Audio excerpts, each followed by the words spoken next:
Welcome to the Coin Bureau Weekly News Roundup. Here are the top stories in crypto this week. Crypto market moves. Coins and tokens continue to pump and dump in response to macro and crypto catalysts. When will the crypto market finally break up or down? Insane Ethereum updates. Meme coins fuel gas fees, ETH burns go parabolic, and staking deposits increase. But who keeps sending massive amounts of ETH to exchanges? Coinbase goes global. America's largest crypto exchange opens its offshore platform, while the SEC issues a record whistleblower award. How this could change the crypto market. Crypto adoption curbed. Argentina bans crypto payment apps as Nigeria plans non-crypto digital asset regulations. Why this could spell trouble for global crypto adoption. Debt default deadline. Treasury Secretary Janet Yellen warns the world that the US could default on its debt as soon as the 1st of June. Everything you need to know. And of course, a closer look at last week's top performing cryptos and where they could be headed next. All this and more in just a moment. Good morning, afternoon, or evening. Thank you for tuning in. My name is Guy. None of what follows is financial advice. And here is the news. Last week, the crypto market experienced another week of intense volatility. Now, this was expected given the multiple macro and crypto goings-on. At the top of the list, we had the Fed's expected decision to raise interest rates by 25 basis points, bringing the base rate to between 5 and 5.25%, the highest since 2007. If you watched our video about Jerome Powell's subsequent press conference, you'll know he left the door open for another rate hike in June, but specified that this will depend on incoming data. Around 90% of investors are currently expecting a pause, but this could change as more data comes in. If you're subscribed to my weekly newsletter, you'll know which data I'm talking about and when it's coming, so be sure to subscribe using the link in the description so you don't miss my weekly forecasts. Now, the crypto market's response to the Fed's rate hike was positive, but it was likely because banking shares started to crash shortly after Jerome's press conference. Obviously, many crypto investors were probably expecting that the Fed would bail out the latest victims of its own rate hikes. It didn't happen. As for the pause, investor consensus fell from 100% to the aforementioned 90% after jobs data for April came in much stronger than expected. Logically, this increased the likelihood that the Fed will raise rates ever so slightly. Crypto reacted immediately to the news by shedding a couple of percentage points. As soon as the stock markets opened, however, the crypto market immediately erased its losses. This was likely since the stock market itself was experiencing a strong rally. The stock market rally appears to have been due to a combination of strong earnings for Apple and the recovery of some bank stocks. In terms of crypto-specific factors, the most significant was the news that Binance is under investigation for facilitating sanctions evasion. To be clear, no charges have been raised against Binance nor its executives. Even so, the news alone seems to have been enough to spook the crypto market. By now, you'll know that the effects of these bullish and bearish headlines have been amplified by the unprecedented amounts of leverage that we continue to see in the crypto market. Any positive news results in a short squeeze, and any negative news results in long liquidations. The result is volatility. This is why it's hard to know when the crypto market is going to have a definitive break to the upside or downside. It's possible that a big move in either direction will be driven by leverage, not active trading. Now, what we need to see is sustained volume, but the only cryptos experiencing that these days are meme coins. I am, of course, referring to PEPE and all the other meme coins that have been created in its wake. I'll come back to PEPE's price action later. For now, I want to assess the effects this meme coin craze is having on Ethereum. For starters, it's caused transaction fees to reach their highest level in months. Now, the good news is that the recent listing of PEPE on major exchanges such as Binance should reduce these sky-high gas fees. The bad news is that all the leverage these exchanges offer will likely cause more price volatility. This volatility could boomerang back to higher gas fees for on-chain trades. Another positive effect meme coins are having on Ethereum is record levels of ETH burns. As most of you will know, a portion of each transaction fee on Ethereum is burned. With enough transaction volume, ETH's supply can turn negative. ETH's supply has been negative to the tune of 100k over the last 30 days. This has likely supported ETH's recent price action, but these exponential ETH burns may have had a negative effect too.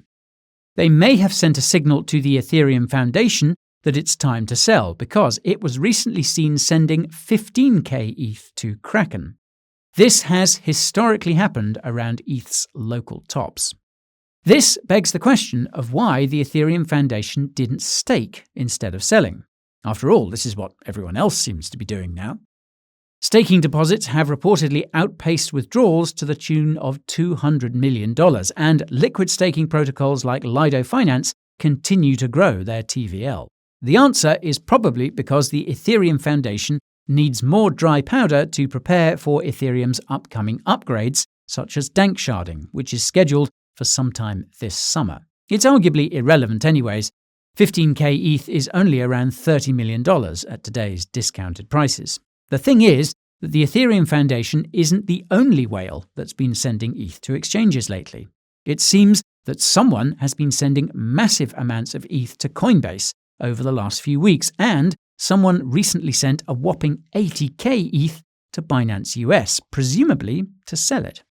What's interesting is that these massive ETH inflows to exchanges have apparently had next to no impact on ETH's price.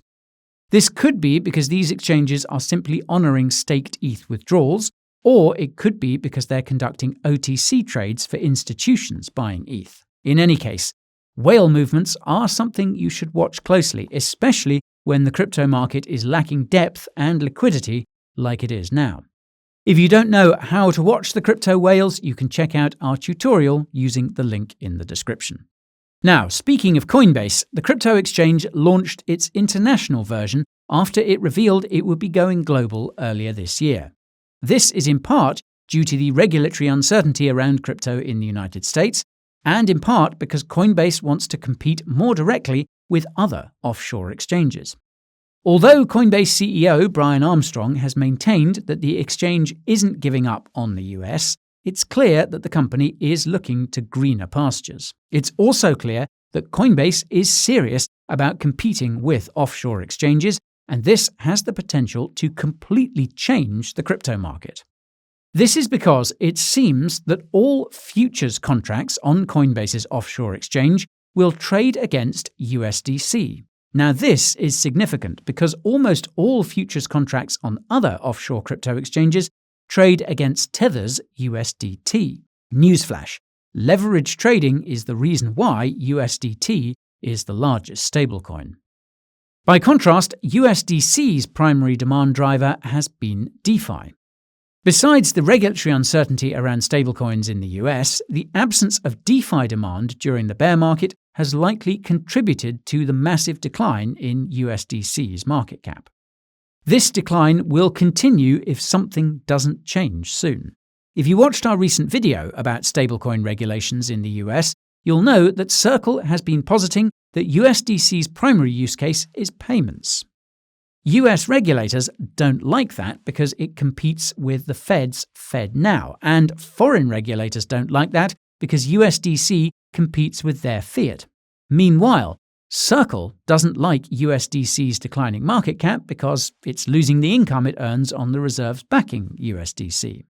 Coinbase doesn't like this either because a significant amount of the company's revenue also comes from USDC yields. Coinbase and Circle govern USDC via the Center Consortium. So, without payments and without DeFi, this means there's only one solution, and that's to take market share from Tether's USDT by competing on offshore leverage trading. From where I'm standing, the only way Circle and Coinbase can compete is if other offshore exchanges are somehow taken down. This ties into a scary headline, and that's that the SEC recently paid out its largest whistleblower award to date. Whoever blew the whistle received almost $300 million for doing so. Now, given the gargantuan size of this reward, the entity the SEC is after must be a very big player in crypto or finance. As always, the SEC didn't really provide any details about the reward. All it said was that it was related to an already existing investigation. Given the SEC's crypto focus, it wouldn't be surprising if it was a crypto company. Note that SEC Chairman Gary Gensler recently said they can go after offshore companies too. Luckily for Gary and the SEC, it seems that regulators overseas are already taking care of crypto business. The governments of Argentina and Nigeria, two of the countries with the highest levels of crypto adoption, have recently taken aggressive steps to deter its continued use. In Argentina, the central bank has reportedly banned crypto payment apps, citing a desire to separate the payment system from the digital asset ecosystem. I'm sure it has absolutely nothing to do with the triple-digit inflation that Argentinians are trying to escape using crypto, namely USD stablecoins. On that note, some of you may recall that Argentina signed a debt deal with the devil, the IMF, which would see the over-indebted country receive USD in exchange for discouraging the use of crypto in the country. It's more than likely that this was a contributing cause to its recent crypto payment crackdown. In Nigeria, meanwhile, the SEC there is planning on introducing digital asset regulations and has explicitly left out cryptocurrencies. This can only mean one thing, and that's all the tokenized assets Nigeria is planning on introducing will be issued on centralized and permissioned blockchains. If you watched our video about what kind of future the Bank for International Settlements, or BIS, wants for the financial system, you'll know that it consists of all assets being tokenized on blockchains being controlled by the government. It seems that the Nigerian government is rushing towards this dystopia. Now, this makes sense considering that Nigeria was the first country to issue a CBDC. The BIS has been working closely with central banks around the world to issue their CBDCs. So far, Nigeria has shown the world that the only way you can convince people to adopt a CBDC is through coercion. Initially, the population resisted, but recent reports suggest that they're starting to capitulate due to the crippling cash shortages imposed by the government. For context, the Nigerian government started restricting cash use late last year to force the adoption of its e-naira. Truly shameful behaviour. The worst part is that we're likely to see the same playbook in other countries as time goes on. The ones that adopt crypto the most will be targeted first because the international financial elite literally cannot afford for any of these crypto experiments to be successful. The moment that happens, fiat is finished. You'll know the crypto crackdown is around the corner when your government starts mandating digital ID. This is because digital ID is required for CBDCs to function. This is what happened in Nigeria prior to its e-naira rollout. Note, you can keep track of digital ID developments on the Biometric Update website. Now, some would say that the fiat system is finished regardless of what happens with crypto.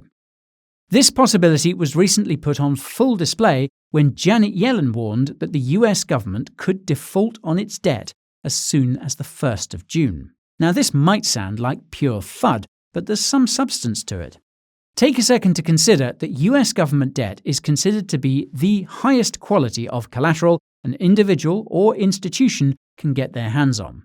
US government debt, aka US bonds, back trillions of dollars of loans and are used for trillions of dollars of transactions inside and outside of the United States. If the US government were to, say, miss a payment date on some of these bonds, it would call the quality of this collateral into question. In other words, it would shake the very foundations on which the financial system stands. Now, while this is very unlikely to happen, the mere possibility of it could crash the markets. If you watched our video about the debt ceiling, you'll know that the US government almost defaulted on its debt back in 2011. This caused the stock market to crash by almost 20% and resulted in US government debt being downgraded for the first time. That made it lower quality collateral.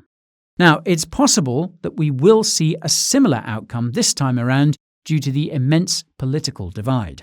What's ironic is that if partisan US politicians do manage to agree to a debt ceiling deal, this could still be bad news for the markets. This is because the US Treasury will start to issue US government debt once again.